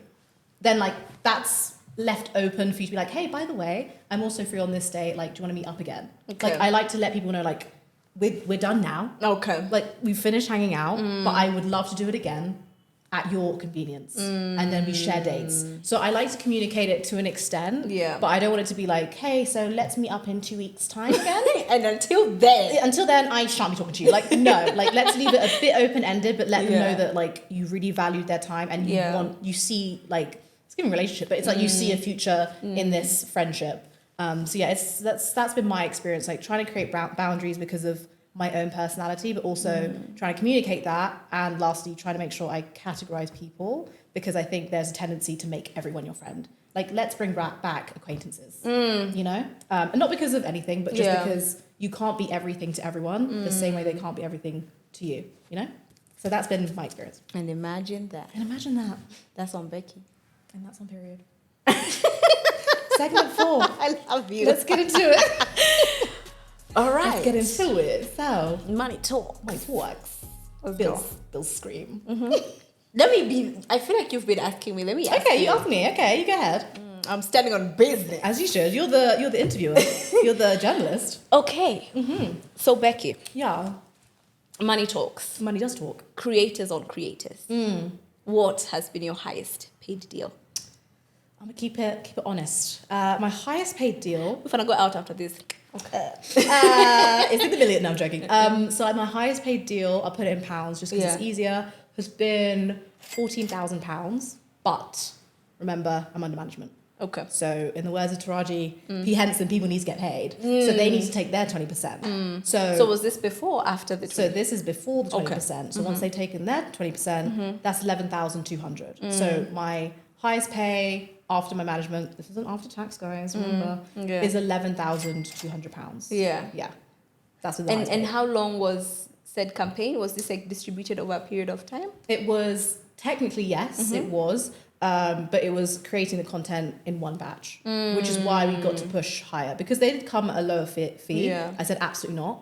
And again, what I loved is I had an agency to advocate for me, and also it's in their best interest as well Because they need go to, back, because everyone's got to eat, you know. And my agency's growing; they need to pay their staff. So they were like, let's also push back and be like, no, she's worth this. Like, this is what she'd be paid. But the good thing with me was that collaboration was with a company that I have built a relationship with for the last 3-4 years since COVID. So they were really accommodating. And they really listened, and they're like, that's fine, like we understand the value, all that stuff. So we got to that fee. And I was really happy with it, because it was basically shot within technically a month. And then that content went from early December to like mid-January. And I got to really dabble in different things. So it wasn't just fashion, which I love, of course, but I got to connect with other content creators and like share ideas, like from UK to the US. I got to do like flower arranging, like tap into different hobbies and actually like find things I love.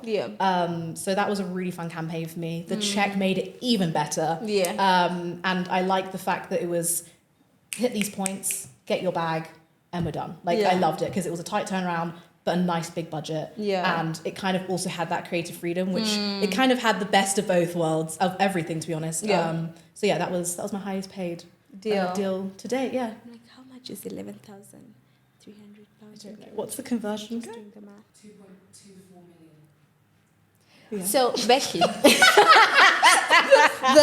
allow me to introduce myself.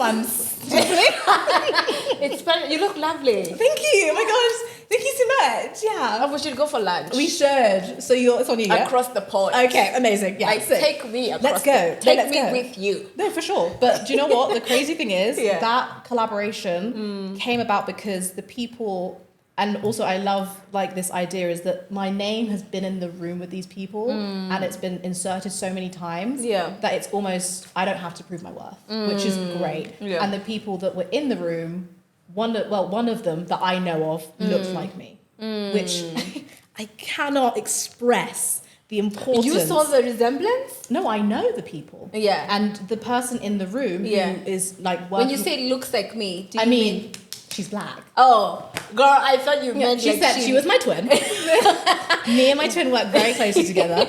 No, but she's a black woman, and her role is really like elevating black content creators. Love her. And the importance of somebody at an agency company being black, being Asian, being somewhat diverse to the stereotypical normal of the people that we know that are in these spaces is so important, because I know for a fact that I don't think I would have gotten that fee if she wasn't there, and also if we hadn't worked so close together and she hadn't continually put my name in the rooms that she was occupying, in the space she was occupying. Bless her heart. No, honestly, like I have so much love for her. And that's I think one of the reasons I even got to a point with that brand where there wasn't like this back and forth being like, no, we don't have the budget. No, like it was like, okay, like we see each other.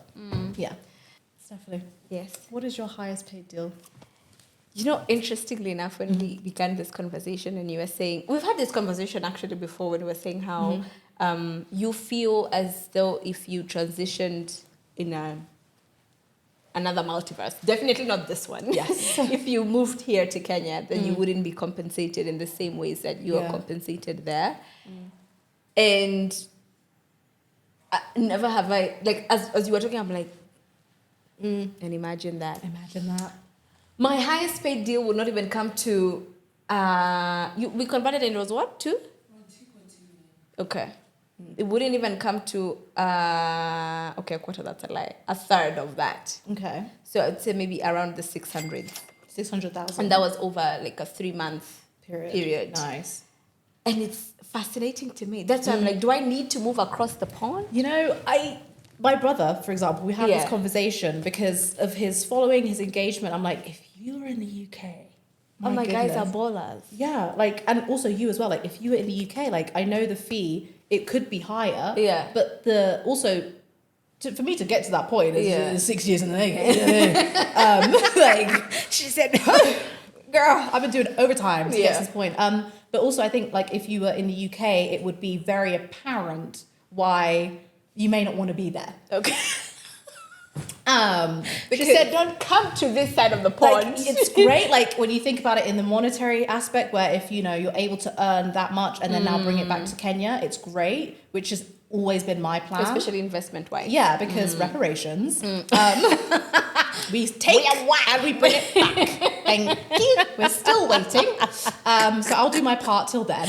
But yeah, like I feel like if you were, for example, in the UK, it's all great and all, but sometimes they'll even take the mick with someone with your following. They'll still lowball you. Yeah. And then now it's up to you to be like, no. Actually, no. So even the fight to get to the point where you're like, oh, this is a nice check. Really By the good. time you got that check, you're like, I'm tired. Yeah. But I definitely do think I'm that... tired, Grandpa. No, well, there's literally, it's the UK. This is what happens. Like, get over it, you know? Yeah. But yeah, like you'll get to that point. It's like, it's all well and good. But it's that, I think it's the mental toll of like just fighting. And fighting get like the fact that just remember what you look like and where you are.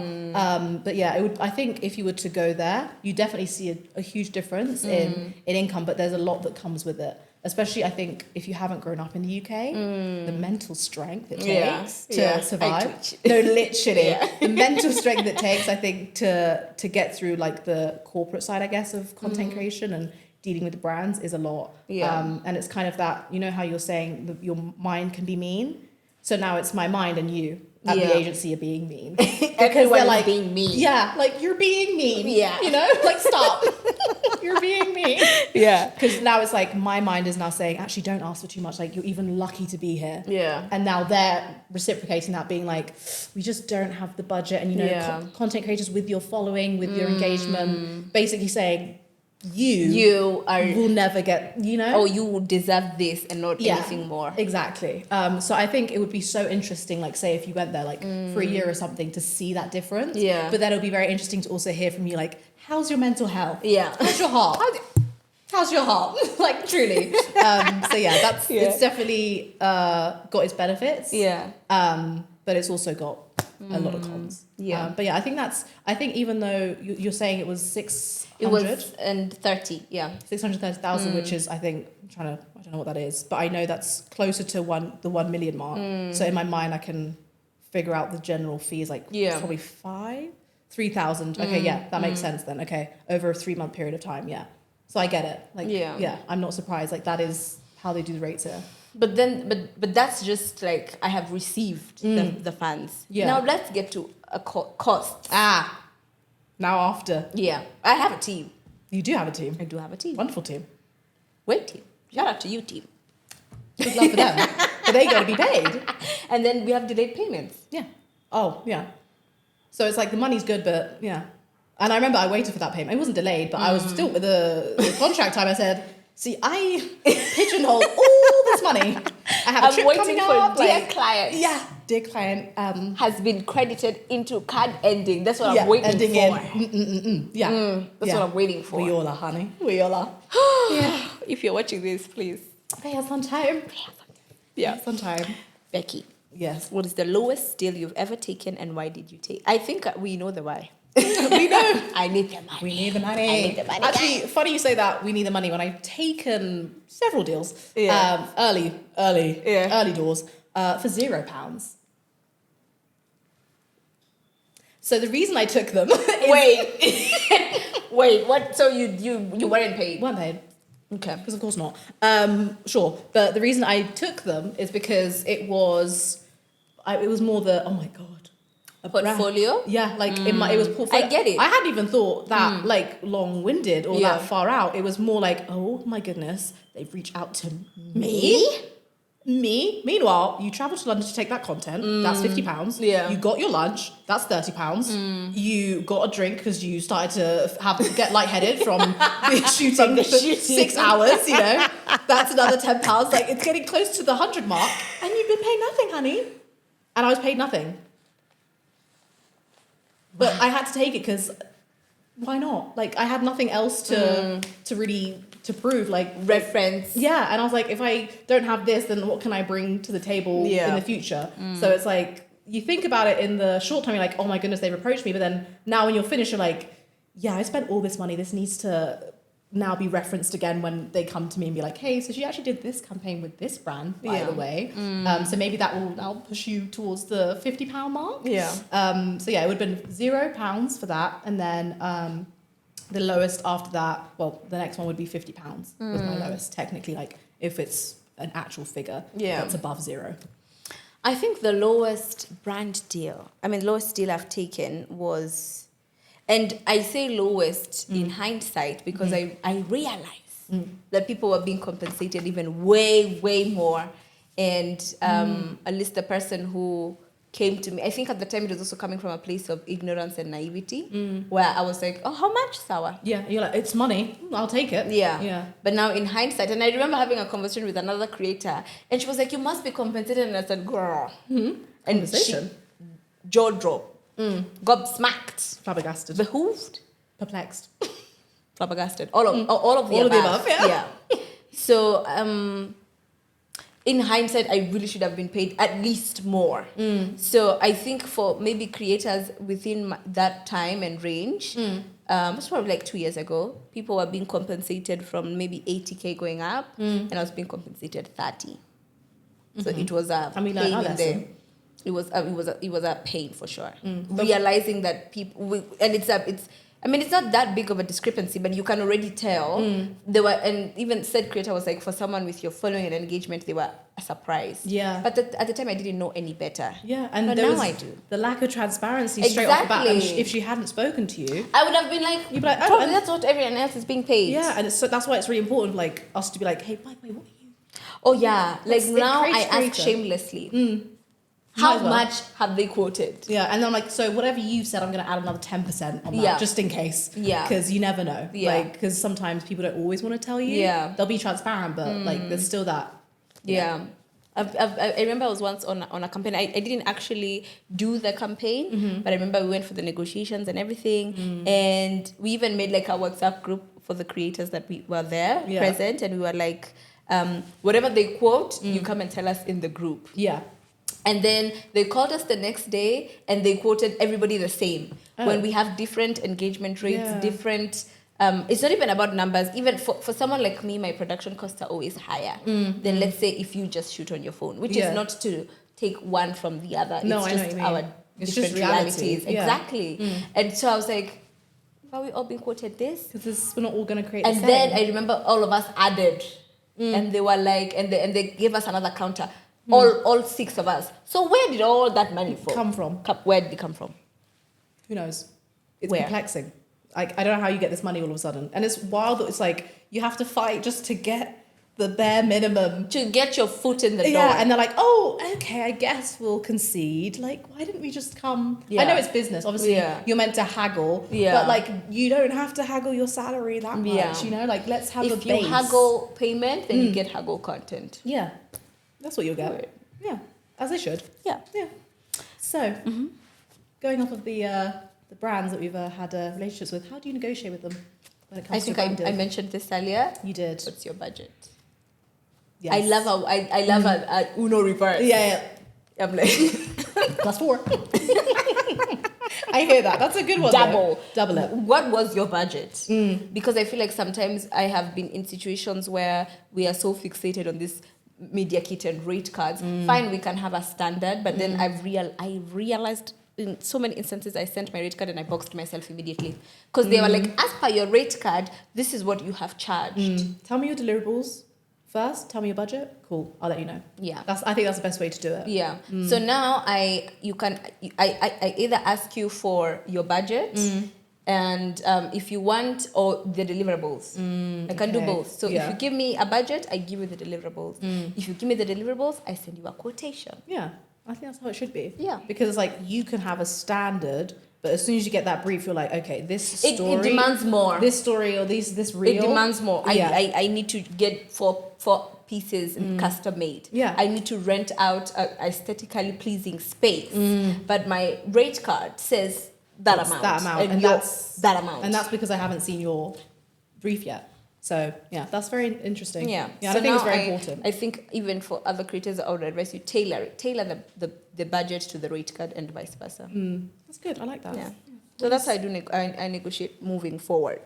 But I've been doing it for a while, and I realized. Yeah. Because there are times I've caught myself. I was going to send my rate card, and then I said, "What's your budget?" And then the budget is high, and I'm like, "Thank God I didn't send it." Because my rate card was it was the same. It was actually like the same. It's Literally. actually slightly higher, but But it's okay. I can see give you guys can, low rate. Yeah, I'll do a solid. Yeah. Whatever, I guess. So yeah, just ask for what their budget was, and then I think from there you can gauge. Yeah. Okay. Nice. I like that. That's how I negotiate. Amazing. Well, I have another question. How do you negotiate? Me. Try to skip the question. How do Starting pounds across the pond. How do I negotiate? Now, because I have management, it's slightly different. So they negotiate on your behalf.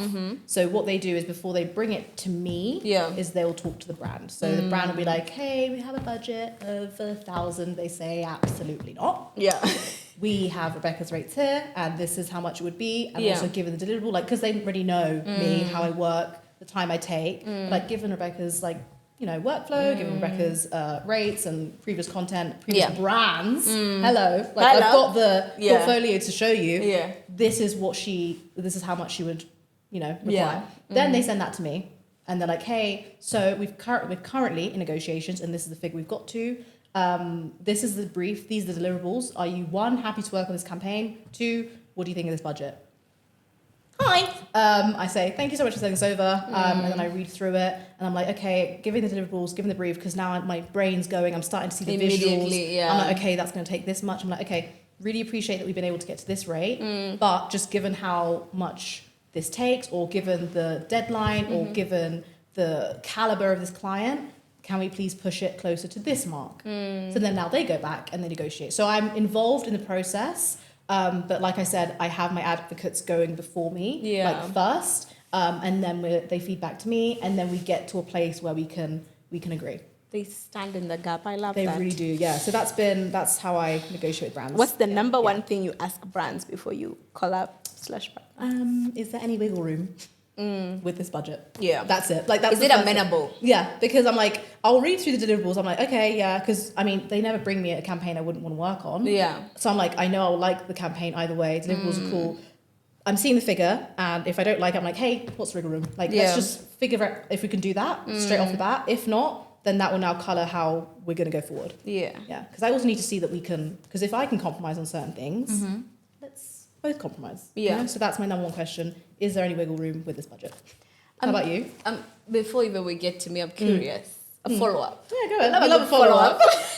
Give it. Yeah. So what happens in the context of when there is conflict between you and agency or your management? Do you mean like if they're giving me something and I don't agree with it? Yes, in whatever capacity, if it's budget, if it's campaign, timelines, how do you handle that? So usually, sometimes my agency will bring me a campaign. They'll be like, hey, I know this is below your usual rate. I know that how you work means that it will take time. So they're not compensating you as they should. Yeah. However, the brand is, 1, this is the only budget they have. 2, this is an introductory campaign, and we've worked with them before, and we know that once they've done the first campaign, they open their purse strings a bit more. Yeah. So it usually depends on now what my agency tells me, because especially if they've got a relationship with the brand already, I can be like, okay, I trust you because this is why you are who you are. Yeah. And you know how these things work. So I trust you on this one. It might not be what I like, but okay, let's go with it and see how it goes. Yeah. And now, for example, 2 months down the line,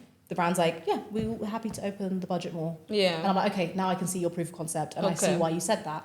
So it's still, we have a very open dialogue, and I'm be very honest, and be like, even though you've said this, I don't think I want to work on this campaign, just because I don't want to extend myself, for example, for this budget. Yeah. So I feel like we have a very open conversation. We're very open with each other, and I really appreciate that they, when they're sending me an email, they're like, we know this isn't ideal, but given our experience, this could happen. So it's very open. Yeah. Wow. Okay. You're like, I'm just like, it's very interesting because I wish I had that. okay. Because I feel like it would take the load off my back in a lot of ways. Yeah. And I think it would also open doors for me, especially in maybe ones that I cannot be able to easily access myself. Yeah. So No, I fully understand. Like, Yeah. I wasn't able to access some of the places I've been able to access without them. yeah. So that's been a blessing for sure. Do you And think you'd ever, get management or? I've been curious about it. I think, but also maybe it's a bit biased because I've had more negative experiences than positive ones. So Yeah. I think I'll need to see testimony. Yeah. Proof of concept, yeah. Yeah, to be able to be like, I can give the reins to someone and they trust and believe in my vision. Like, we are aligned in that regard. Yeah. And they also, something I'm also keen on, even when it comes to like working with a team, is I would hope that you want this, even if it's not as much, but somewhere close to. Like, we are both passionate about this. Yeah. You Okay, know, yeah, I or you hear are that. passionate enough about it, you know, so that you share the vision. Not you're just like, Yeah, here's the thing. Like, it's not just, doesn't feel like just clock in, clock out. Yeah. Because our world demands, we are fueled by passion. It's really what keeps us awake at night and wakes us up in the morning, literally. Yeah. So I would hope that if I was to be signed under management, then they need to do for me things that I cannot or possibly could not do for me. Like, I need access to tables, doors to be opened. Yeah. Yeah. Okay. And to expand. It would be from more of an expansion place. Because already you're like killing it. So now it's like, you now need to bring value to me. I need to finish it. Yeah. I need to murder it. I need to end it, End bury it. them, Yeah. go to the funeral and leave. Yeah. Exactly. Makes sense. So when I listen to you, and I'm just like, wow. Because the negotiation, the back and forth, Yeah. it can be taxing, and especially when you are the brains and The literally creative director, the photographer, you're everything. Yeah. So if It's I very was to interesting. get management, it would, like, I would need proof of concept. Yeah. Okay. Like, I need to Interesting. see testimony. I need to bear witness. I mean, Take me to church. Hello? so I can conceptualize, Exactly. of course. Yeah. So I That's can, a good one. yeah, That's a good one. That's a good circle one. back, Yeah. reference points. There are times I feel like I can recite my emails Yeah. in my sleep. It's usually, good morning, Becky. I Yes. trust you are well. Thank you so much for reaching out and expressing interest in working with me. Firstly, I would like to begin. It's literally like Third style. yeah. Yeah. So the first thing I always say is three things. It's always budget, timelines, and deliverables. Yeah. Nice. And then after you tell me those three main things, I'm like, okay, so please tell me I have creative freedom. Please trust in my vision. Give and me my, something. Let my brain do its thing. So yeah, I think those are the first three. I don't know if it's one thing. Mine are like I, triple I. Yeah. Bullet points. Yeah. I think that's a good way to approach it. Kindly provide clarity on the below. On the following. On the following. Yes. Parentheses. Yeah. I look forward to hearing from back from you you and and potentially working with you on moving this forward. exciting endeavor. campaign. Yes, have yourself a lovely day. Have an amazing day. Oh, best. I have Because- such a bad habit of doing that. Hey, hon, hope you're doing well. Like, exclamation point. Have a great day. It's so bad. It's the But that's best good. regards. I like that. So those are Setting the out three clearly. main things. Yeah. Budget, Okay. deliverable, timeline. Nice. Next question. Do you diversify your income as a creator? And if so, how? I feel like I should ask you that first. Slay. Okay. So do you diversify your income? Yes. You're I a do. full-time creator. I am. Now it's weird. I'm like, do I say I'm full time? I guess I'm part time now. But I let's say a bit of both. So I'm full time content creator. However, I have another side of my life where I am a business owner. So it's like content creator, business owner. So technically full time, technically part time. Yeah. So I diversify my income by running an agency here in Nairobi. And also I'm currently making my way to do investing. Yeah. So that's how I'd say I diversify my income, so that I have an income that's UK based and I have an income that's Kenyan based. Yeah. Can you adopt me? I'm not expensive. Given the projections for Q1 to Q2, I'm ready to be adopted. I'll have to move some things around. Across the pond. Let's go. I mean, we can go. There's a spare room. Let's head over. Yeah. But yeah, that's how I say I diversify it. And also within being a content creator, there's brand deals, but there's also affiliate links. Yeah. Which have been great for pocket money. So that's like another way, which it's still under the idea of being a content creator. Yeah. But that really feels less specific to a brand deal. So I think a lot of people forget that there's other ways to make content. I mean, money as a content creator outside of brand deals. Another way I've done it is I've done like consultations. So I've consulted with brands and companies as a creator to give them advice. So it's been like, for example, they need to know how to they want to do a campaign with content creators on a platform they've never used before. As a creator, how do we do that? So that's a great way to like, one, be outside of the, I guess, creative space, and now be bringing like your professionalism into more corporate, I guess. Yeah. So that's how I diversify my income. I do content creation, brand deals, I do consultations, I have affiliate links, and I also run a business here in Kenya. Wow. Yeah. I said many hats. A woman of many hats. Yeah. I think my income is solely based on content, but I am slowly expanding and transitioning into the event hosting space. As you should.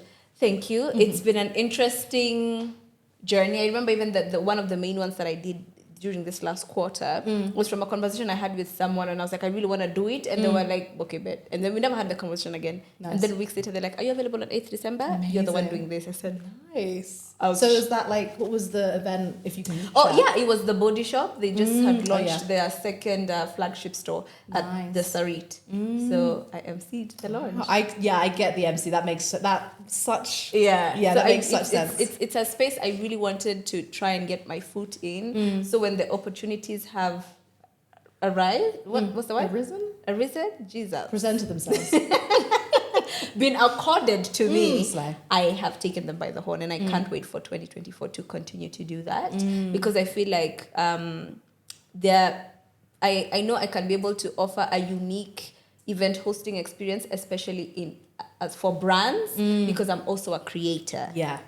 So that's how I'm trying to position myself in the event hosting space, and especially for brands. Like, you can have 2 for 1. Yeah. You can have the creator and the event host. Because then also you're bringing like your experience as a creator. You're like, I know what makes an event a good one. It makes me remember the brand. And I know what doesn't. I know what fun feels and looks like as a creator at a brand event. So that's what I'm trying to do. And it's been a really interesting journey. Yeah. So and it's also me tapping into myself plus applying that degree. Yeah, she said I need to get use some money's those worth there. papers. Yeah. I'm putting them to good use. They can't just stay on the wall. They have to please do something. Do the work. But I think it's so important to diversify your income. Like you have to do something else outside of it.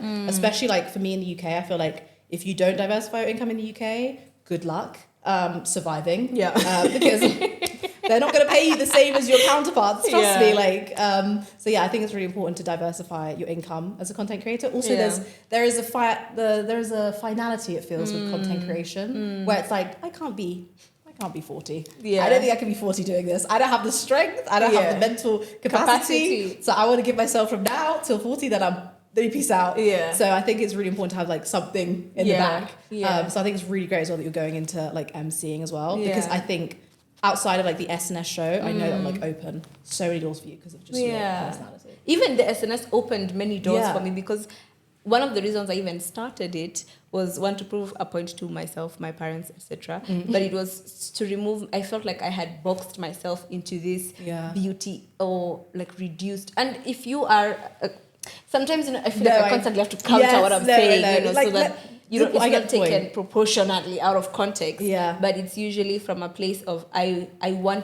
knew there had to be more to me than creating beauty and style content. You're a complex person. Everyone's complex. There's many layers. So I am multifaceted. And I need to tap into that. Yeah. Yeah. That makes sense though. I think you have to. Like also as a human being, you change over time. Yeah. Like 1 year, you're like, oh, I'm going to do this. Then your personality changes, an event happens, your mind opens, you read, hopefully, and your mind opens and you start to think about yourself differently, the world around you differently. That starts to reflect in your everyday. And now as a content creator, that will be something else that you do. Like it'll be a new niche, a new platform. So yeah, I think it's important. Like otherwise, if you're not evolving, like, what are you doing? What are you doing? What are we doing? Like, Scary. let's move on, you know? Okay. Oh, we're at the key takeaway and sign off. Sign off. Segment 5.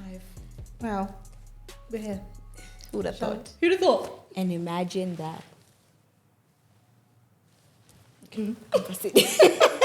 Becky. Yes. Dearest Becky. Yes. What is your final message to content creators or anyone looking to become one?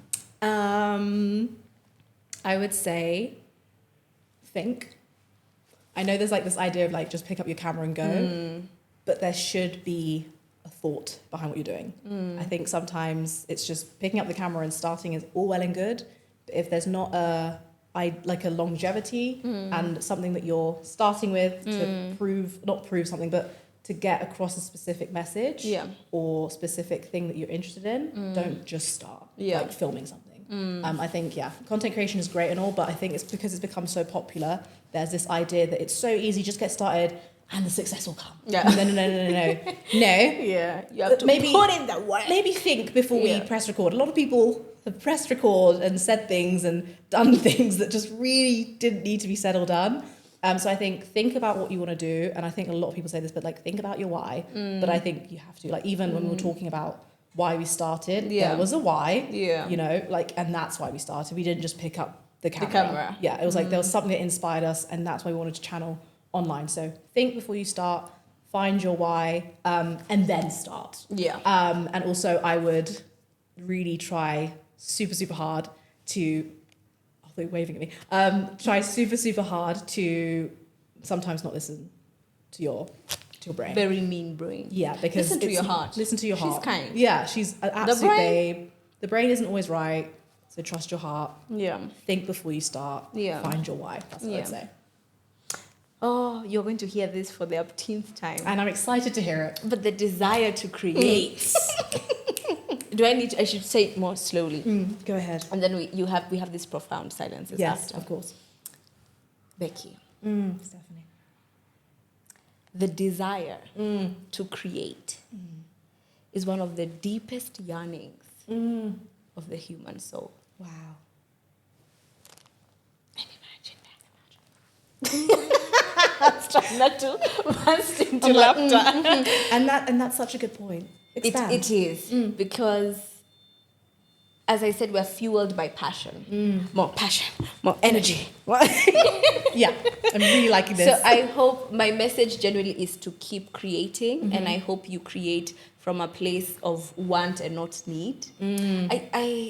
Necessity also sometimes can reek of desperation.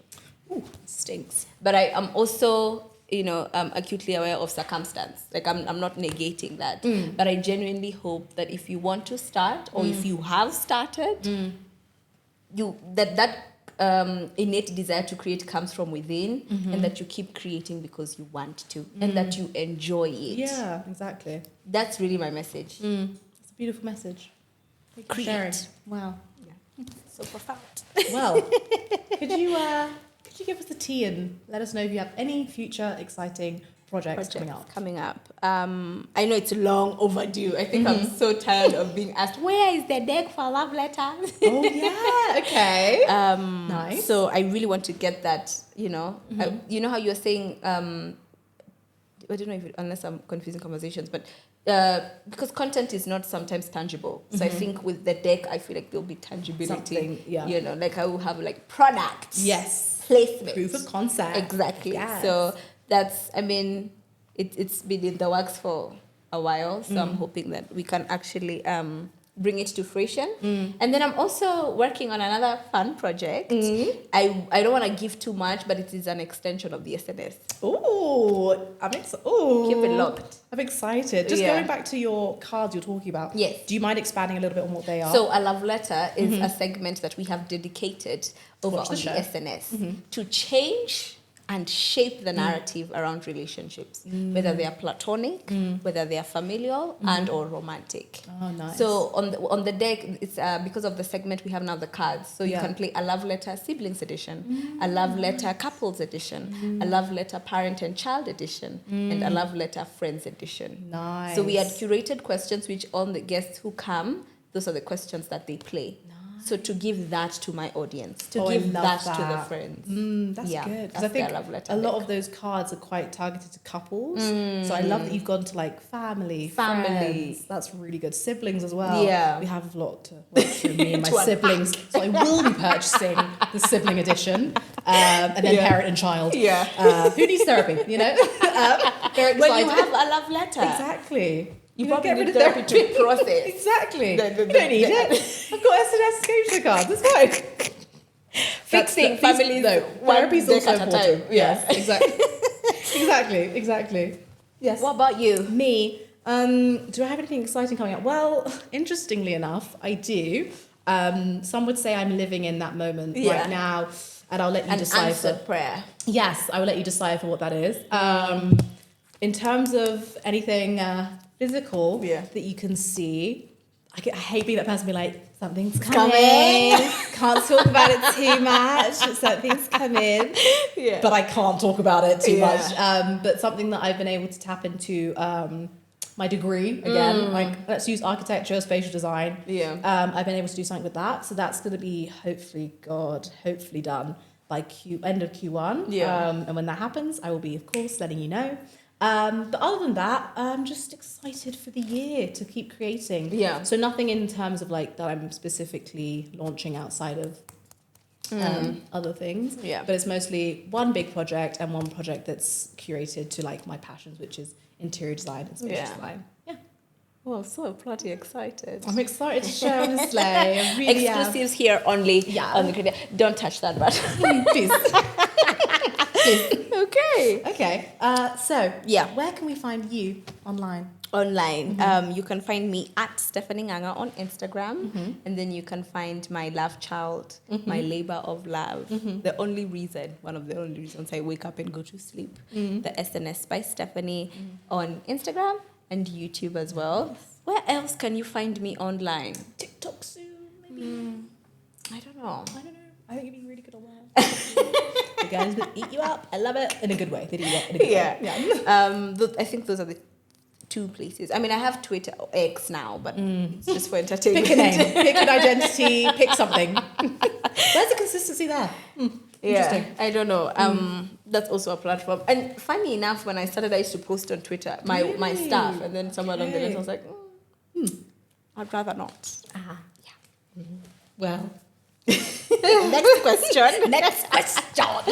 So where can we find you, Miss Becky? Well, Becky with the good hair. Why have I not thought of that all this whole time? That used to be my nickname. I've been sitting on business. Apologies. It's fine. Big up West Coast hair. You can find me online at Rebekah.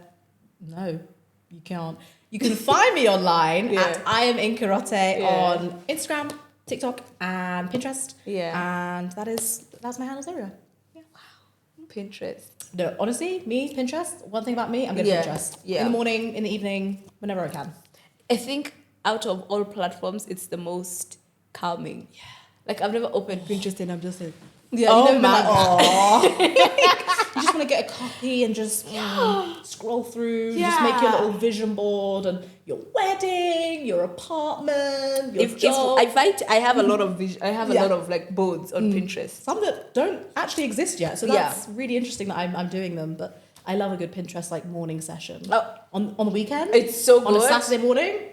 Locked. Yeah. And I'm just staring at pictures. Just pictures. It's just such a girly. It's just for the girls, and it's so you know? calming. And then there's nothing more appreciating than putting together a whole board. A board? And then if you have sections. Yeah. Wow. You're eating it up if you've got sections as well. Like my outfit layouts. Yeah. Bless those girlies who are doing the outfit layouts. Honestly. They're doing the Lord's work. They really are. Yeah. Big up them. So, gosh, I guess we've reached the end of this wonderful podcast. So I guess I will sign off. Yeah. And I will say thank you, creators and creators, for having me, Rebekah Nkirote.